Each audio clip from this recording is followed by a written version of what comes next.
ദുരന്ത നിവാരണ ബോധവൽക്കരണ ക്ലാസും പ്രായോഗിക പരിശീലനവും നൽകി.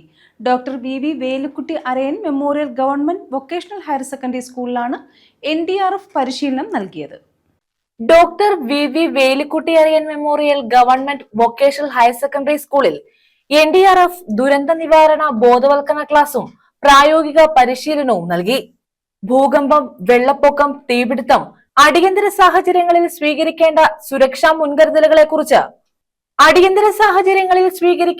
മുൻകരുതലുകൾ ഡെമോൺസ്ട്രേഷനിലൂടെ പരിചയപ്പെടുത്തി. വിനയകുമാർ ക്ലാസ് നയിച്ചു. ഉണ്ടാകുന്ന പ്രശ്നങ്ങളിൽ നിന്നും റെസ്യൂസിറ്റ് ചെയ്തെടുക്കുക, അതായത് വീണ്ടും ആ വ്യക്തിയെ നമ്മുടെ ജീവിതത്തിലേക്ക് തിരിച്ചു കൊണ്ടുവരുന്ന ഒരു പ്രക്രിയയാണ് നമ്മൾ CPR എന്ന് പറയുന്നത്. മനസ്സിലായോ? അപ്പൊ നമ്മൾ CPR സാധാരണ ആർക്കൊക്കെയാ കൊടുക്കുക? പറഞ്ഞോ, ആർക്കാ കൊടുക്കുക? CPR നമുക്ക് ആർക്ക് വേണമെങ്കിലും കൊടുക്കാം, അങ്ങനെയാണോ? അല്ല. അതായത് CPR കൊടുക്കുക എന്ന് പറയുന്നത് അതിന് ചില കണ്ടീഷൻസ് ഉണ്ട്. നമ്മളിതുപോലെ വെള്ളത്തിൽ, കായലിലോ കുളത്തിലോ ഒക്കെ നമ്മൾ കുളിക്കാനൊക്കെ പോകുമ്പോൾ നീന്തലൊന്നും അറിയാതെ നമ്മൾ വെള്ളത്തിൽ പെടുന്നൊരു അവസ്ഥയുണ്ട്. ആ സമയത്ത് നമ്മൾ അറിയാതെ തന്നെ നമുക്ക് പാനിക്കായിട്ട് ബോധം പോവും.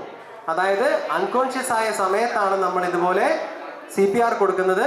കൂടെ തന്നെ നമ്മൾ ഇലക്ട്രിക് ഷോക്ക് എന്ന് പറയും. അതായത് നമ്മൾ മൊബൈലിന്റെ ചാർജ് ഇടുമ്പോഴോ അല്ലെങ്കിൽ ലൈറ്റ് ഇടുമ്പോഴോ അല്ലെങ്കിൽ ഇതുപോലെ ഞാനിപ്പോൾ ഇതേ മൈക്കിൽ ഇങ്ങനെ പിടിച്ച് സംസാരിച്ചുകൊണ്ടിരിക്കുകയാണ്. ഇപ്പൊ എന്തെങ്കിലും ഇതിലൊരു ഇലക്ട്രിക് ഷോക്ക് ഉണ്ടായി കഴിഞ്ഞാൽ ഈ CPR എന്ന് പറഞ്ഞാൽ ഒരുപക്ഷെ എനിക്ക് തന്നെ കൊടുക്കേണ്ട ഒരു അവസ്ഥയുണ്ടാവും. NDRF ഇൻസ്പെക്ടർ സൂരജ്, സബ് ഇൻസ്പെക്ടർമാരായ അലോക് കുമാർ, ഇബ്രാഹിം കുട്ടി എന്നിവർ ഡെമോൺസ്ട്രേഷൻ ക്ലാസുകൾക്ക് നേതൃത്വം നൽകി. പ്രഥമാധ്യാപിക G Sreelatha, PTA president Jijeesh, SMC chairperson Leju എന്നിവർ പങ്കെടുത്തു. News bureau, Karunagappally.